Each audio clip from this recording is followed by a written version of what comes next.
तो बड़ी घुन्नी निकली है। ये क्या चक्कर चल रहा है क्लिनिक का, मुझे भी तो बताओ। आपको तो वैसे ही सब कुछ मालूम है, तो मुझसे क्यों पूछ रही? तुम्हारे मुंह से सुनना चाह रही हूँ, बताओ मुझे। भाभी मैं इस बारे में कोई बात नहीं करना चाह रही। हाँ भाई, मुझे क्यों बताओगी तुम, लेकिन सास ने तो सब कुछ उगलवा लिया होगा। देखा था तुमने कैसे सब मेरे पीछे पड़ गए थे, और हमारे ससुर वो तो इतना चीख रहे थे, इतना चीख रहे थे, लग रहा था कि अभी फेफड़े बाहर आ जाएंगे उनके। अच्छा भाभी, आपको भी तो थोड़ा ख्याल करना चाहिए था ना, मेहमान बैठे हुए थे वहां पर। ठीक है भाई ठीक है, एक तुम ही रह गई थी, तुम भी अपनी भड़ास निकाल लो, कह सुन लो, कलेजे को ठंडक पहुंचा दो अपने। होश के नाखून मत लेना तुम, अरे अपना नहीं तो अपने बच्चे का ही सोच लो। तुम नहीं मिली उस लड़की से, लेकिन मैं मिली हूँ। देखने में बड़ी सीधी सादी शरीफ है, लेकिन एक नंबर की तेज और तर्रार लड़की है वो। लच्छे वाली जलेबी है, लच्छे वाली, सच बता रही हूँ। देखो उसके आने से पहले ही ना, वासिफ की शादी से पहले ही अपना हिस्सा ले लो, अरे कुछ तो हाथ आएगा। लेकिन अगर वो लड़की आ गई ना, फिर कुछ नहीं मिलने वाला, सब कुछ उसी के हिस्से में जाएगा। फिर बैठ के रोना कि हाँ भाभी आपका कहा हुआ एक एक लफ्ज सच साबित हुआ। जमाल बेटा, अपनी बीवी को समझाओ यार, कुछ थोड़ा सा वो अकल से काम ले। देखो ना, तुम्हारी माँ मुस्तकिल ये कोशिश कर रही है कि सब आपस में मिलजुल कर रहें, मगर वो तैयार ही नहीं होती इस काम पे। तो ठीक है, अगर वो नहीं रहना चाहते साथ तो उसे लेके अलग हो जाओ, मैं तुम्हारी माँ को समझा लूंगा। मैंने उसे बहुत डांटा है, बहुत समझाया है, अब आइंदा नहीं करेगी ना ऐसा। शर्म से पानी पानी हो गया यार मैं, वासिफ उसके सास और ससुर के सामने।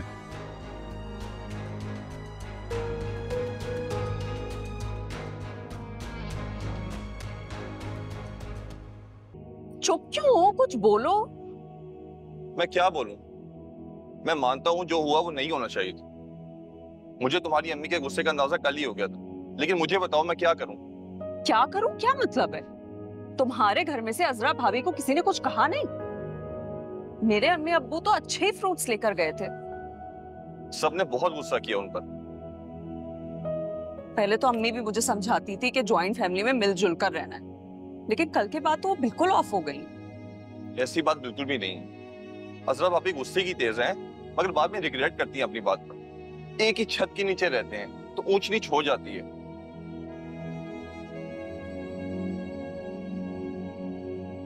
खैर, अब्बू ने क्या कहा है? उन्होंने इस बात को इतना सीरियस नहीं लिया। वो तो कह रहे थे कि अजरा भाभी जैसी खातून हर लड़की के ससुराल में जरूर होती है। देखा, मैं कह रहा हूं ना, ये मामूली सी बात है। तुम्हारा मतलब है कि मेरी अम्मी ओवर रिएक्ट कर रही है? ऐसी बात बिल्कुल भी नहीं है। तुम्हारी अम्मी का गुस्सा अपनी जगह बिल्कुल ठीक है। एटलीस्ट तुम्हारे घर से किसी को कॉल करके अपोलोजाइज तो करना चाहिए। देखो, माना कि हमारी शादी अरेंज हो रही है, लेकिन हमारी आपस में अंडरस्टैंडिंग भी तो है। मैं नहीं चाहती कि रिश्ता खत्म हो, लेकिन उसके लिए तुम्हें भी एफर्ट करनी पड़ेगी।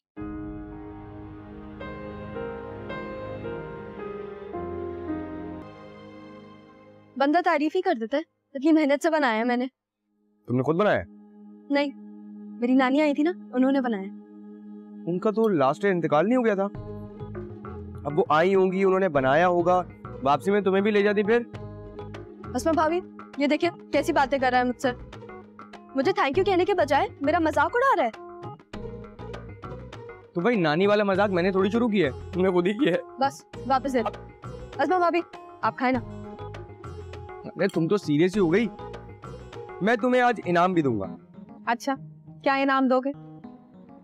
भाई इसको शिकायत रहती है ना कि मैं इसकी पिक्चर्स लाइक नहीं करता। आज मैं तुम्हारी सारी पिक्चर्स लाइक करूंगा। बहुत मेहरबानी तुम्हारी। हाँ कोई बात नहीं। वैसे भाभी, आपने इसकी प्रोफाइल देखी है? इतनी पिक्चर्स अपलोड करती है और ऐसे अजीब अजीब से फिल्टर लगा के। वैसे बहुत वाहियात पिक्चर्स आती है तुम्हारी, सच बता रहा हूँ। कोई नहीं, इतनी प्यारी है हमारी समझ। कोई बात नहीं भाभी, इसके सर में चोट लगी है ना, इसलिए ऐसी फजूल बातें कर रहे हैं। अच्छा, ऐसे लोगों की बातों का बुरा नहीं मनाया जाता। उनके लिए दुआ मांगी जाती है। वाकई? जी। और ये लो हमारे 250 रुपए। 250 रुपए का चक्कर अभी तक खत्म नहीं हुआ। भाई मैंने तो अपना सदका समझ के उसको दे दिया था, अभी खुद ही वापस करिए तो ठीक है। Thank you. अस्मा, सालन तैयार है, बच्चे स्कूल से आने वाले हैं। जी सालन तो बन गया, आप रोटी डालना। ये भी बनाया तुमने? नहीं नहीं, ये तो सामान लेकर आई है। अच्छा, दिखाना जरा।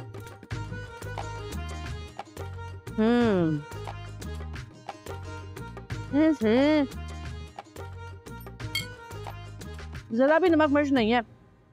भाई तुम्हारी माँ ना मसालों में कंजूसी करके सारे खाने का मजा ही खराब कर देती है। तस्वीर का दिमाग खराब हो गया क्या? 1000 दफा मैं समझा चुकी हूँ उसे, मैं तो थक गई हूँ। उसे कैसे समझ में आएगा कि औलाद तो खुदा की नेमत होती है, धोखे से उसे लेके क्लिनिक। अब मैं अगर कोई बात करूंगी तो वो तो यही समझेगा ना कि आसमा ने बताया है मुझे। मम्मी अगर मैं भी बात करूंगा ना उससे, वो यही समझेगा कि अस्मा ने शिकायत लगाई है और उस बेचारी की शामत आ जाएगी। यही सोच सोच कर तो मेरा दिमाग फट रहा है, मगर उससे बात करना भी तो जरूरी है ना। जमाल ऐसा करो कि 2-3 दिन में तुम अपने तरीके से उससे बात करके देखो, अगर वो फिर भी ना समझा तो मैं तुम्हारे अब्बा से बात करूंगी। नहीं नहीं अम्मी, अब्बू से बिल्कुल मत कहिएगा। ये लो तुम्हारा मोबाइल। है मेरा मोबाइल? अरे वाह, सूरज कहाँ से निकला है भाई? मोबाइल आया है मेरे लिए। वही वाला मोबाइल है ना जो वलीद को लाके दिया था? वली से तुम्हारा क्या मुकाबला? ये अच्छी बात नहीं है। मतलब मैं घर में कोई भी चीज लाऊंगा तो मुकाबले में तुम भी वही मंगाओगी। साफ नजर आ रहा है कि अम्मा के पास बैठकर आए हो। बड़ी भी ने कान भर के भेजा है, उनसे जरा सी खुशी बर्दाश्त नहीं हुई मेरी, है फौरन से चढ़ा के भेज दिया। वरना जब किसी के लिए तोहफा लेके आते तो तोहफा देने वाला और तोहफा लेने वाला दोनों ही खुश होते हैं, लेकिन तुम तो आग बबूला होकर आए हो भाई। है खुश हो गई होंगी बड़ी भी अब। अजरा, मेरे माँ बाप का नाम तमीज से लिया करो, कल बच्चे देखेंगे ना तो हमें भी बड़े मियाँ बड़ी भी क्या के बुलाएंगे। अच्छा, तो बड़े मियाँ और बड़ी भी क्या कोई गाली है? इज्जत ही दे रही हूँ, बड़े मियाँ और बड़ी भी बोल रही हूँ, इसमें क्या हो गया? और ये अपना लेक्चर जो है ना अभी संभाल के रखो, अभी मेरे पास टाइम नहीं है, ड्रामा देखना है मुझे। कहाँ है रिमोट? तुम अपने ड्रामों में घुसी रहती हो। तुम्हें इतना एहसास नहीं कि तुम्हारा मियाँ थक हार के आया है, उसे चाय पानी कुछ पूछ लो, सर दबा दो, कुछ तो ख्याल करो मेरा। मुझसे नहीं होते अब ये चोंचले, सर दबा दो, मियाँ से पूछ लो। वाह भाई वाह, जब दिल में खुशी ही ना हो तो फिर प्यार क्यों जताए इंसान, है? और सच बात तो ये है कि जब तुम बड़ी बी के पास जाकर बैठते हो ना तो उन्हीं से कह दिया करो कि तुम्हारी दिलजोई कर दिया करें। नफरत है मुझे ऐसे मर्दों से जाके सबसे पहले अपनी अम्मा के पास बैठते, उसके बाद बीवी को आके बातें सुनाते हैं, और बीवी को ना तो इज्जत देते हैं और ना घर में किसी से इज्जत करवाते हैं। अरे कुछ अपने भाई से ही सीख लो, देख लो वासिफ को, बीवी के चक्कर में कैसा मुंह भर भर के बातें सुना रहा था मुझे। वो किस्सा खत्म हो गया भाई, क्यों उसको बार बार छेड़ती हो? कोई बात खत्म नहीं हुई। अगर बात मुझसे शुरू होती है तो मेरे माफी मांगने के बाद खत्म होती है, लेकिन जब मेरे साथ जाती होती है तो सब कहते छोड़ो छोड़ो, कोई बात नहीं कोई बात नहीं है। पूछो जरा जाकर अपनी अम्मा से, मेरे लिए तो अदालत लगाई हुई थी, है? और जब अस्मा का जिक्र निकला तो कैसे इधर उधर कर दिया बात को। पूछो ना क्यों ये ड्रामेबाजियां हो रही है घर में, क्यों हो रही है साजिश मेरे खिलाफ? अस्मा को क्यों बीच में ला रही हो? उसका ना लेना ना देना, बिला वजह से बैर लगा लिया।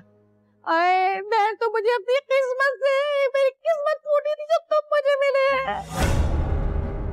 अरे सुन लो इस घर में रहने वालों, जो मेरे लिए फसाद फैला रहे हैं ना, कान खोल के सुन लो, मैं कहीं नहीं जाने वाली इस घर से। तुम लोग सीनों पे बैठ के मूंग दलूंगी, मूंग नहीं जाऊंगी मैं कहीं। और तुम, अरे तुम क्या मुझे छोड़ोगे?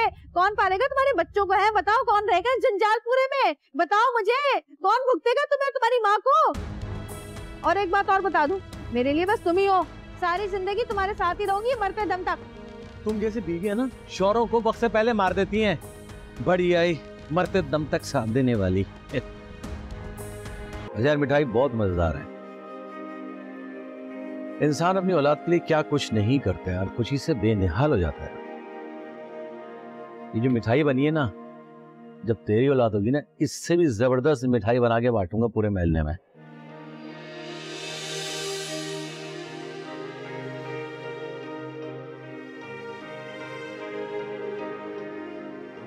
असल में सिमा का ख्याल रखते हो?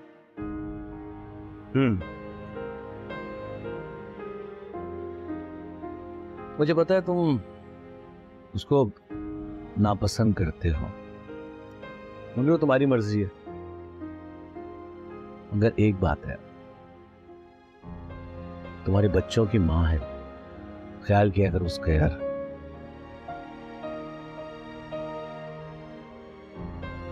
कभी उसे घुमाने ले जाया करो, कभी कोई उसकी पसंद की चीज ले आया करो। अरे ले जाया करो घुमाने यार, कभी आइसक्रीम खिलाने ले गए, कभी सी साइड पे ले गए। घर में गाड़ी की चाबी होती है, गाड़ी वहीं पर ही होती है, ले जाया करो गाड़ी, पार्क वार्क घुमाने ले जाया करो यार। और ये मैं सब अस्मा के लिए नहीं कह रहा भाई, तुम्हारे होने वाली औलाद के लिए कह रहा हूं। माँ सेहतमंद तो बच्चा सेहतमंद। औलाद माँ बाप का बहुत बड़ा सहारा होती है। अब्बा को ही देख लो ना, तुम कितना बड़ा सहारा हो उनके। 10 काम करवाते हैं तुमसे, नसीर दुकान पे चला जा, नसीर दही लिया, नसीर ये कर ले, नसीर वो कर ले। और तुम्हारी औलाद होगी ना, सुकून की जिंदगी गुजारोगे तुम, सब औलाद पे रख दोगे। सारे ब्रांडेड जोड़े हैं ये। मैं तो कह रही हूँ तू सबके सब ले ले, सारे के सारे ले ले। क्या तो ऐसे भी ऐसे गिफ्ट लेकर आई है तू मेरे लिए। अरे तो क्या हो गया, तुझसे बढ़कर है, ले ले तू, गिफ्ट में ही ले ले। कितने के वैसे ये सूट? वैसे तो 4,500 का है, लेकिन नहीं मैं तुझे 4,000 का दे दूंगी, पर मोहल्ले में किसी को ना बताना कि मैंने तुझे 4,000 रुपए का दिया है, ठीक है? अच्छा ये देख। अरे क्या हो गया तुझे, ऐसे बुड्ढों वाले रंग दिखा रही है? इतना गोरा रंग है मेरा, ऐसे रंग नहीं पहनती मैं अपने गोरे रंग पे। पता नहीं क्या हो गया मेरी भी अकल को। अच्छा ये वाला देख, ये वाला रंग तो इतना जचेगा तुझ पे, इतना प्यारा लगेगा। जमाल भाई तो देखते के देखते रह जाएंगे तुझे। उन्हें फुर्सत नहीं है मुझे देखने की, बहुत काम है उनके पास और जिंदगी में, लेकिन ये मैं रख लेती हूँ, अच्छा लग रहा है। बस तो फिर रख दो, ये तो जोड़ा मैं अलग रख दूंगी बिल्कुल, और ये वाला जोड़ा मैं किसी को भी नहीं दूंगी, ये तो मेरी अजरा ही पहनेगी। जी तुम जरा बावर्ची खाना देख लो, हंडिया चढ़ाई थी मैंने, और अस्मा से कहो कि ये मेरा जोड़ा इस्त्री कर दे। कहीं जा रही हैं आप? हाँ, सईदा उम्रा करके आई है ना, उसे मुबारकबाद देने जाना है, और तुम्हारे अब्बू अभी आने वाले हैं। अस्मा से कहना जरा जल्दी से कर दे। मैं कर देती हूँ इस्त्री। नहीं तुम रहने दो, तुम दबा दबा के नहीं करती हो ना तो शिकने रह जाती हैं। बेबी आंटी मुझे दे दे, मैं कर देती। ये लो करो। बेबी आंटी वलीद घर पे? हाँ, अस्पताल गया अपने दोस्त के साथ, आज पट्टी खुलनी थी ना उसकी। अल्लाह का शुक्र है बिल्कुल ठीक हो गया। तुम्हें काम था कोई उससे? जी वो अम्मी के कमरे का पंखा काम नहीं कर रहा। तो वलीद क्या इलेक्ट्रिशियन है, इलेक्ट्रिशियन को बुला के करवाओ काम। पिछली दफा उसने वायर जोड़ दी थी तो ठीक हो गया था। भाई बड़े मुफ्ते हो तुम लोग हैं, हर काम मुफ्त में चाहिए तुमको। अरे अगर हमारे बच्चों का कोई करंट वरंट लग गया तो? खुदा ना करे, क्या कह रही हो तुम?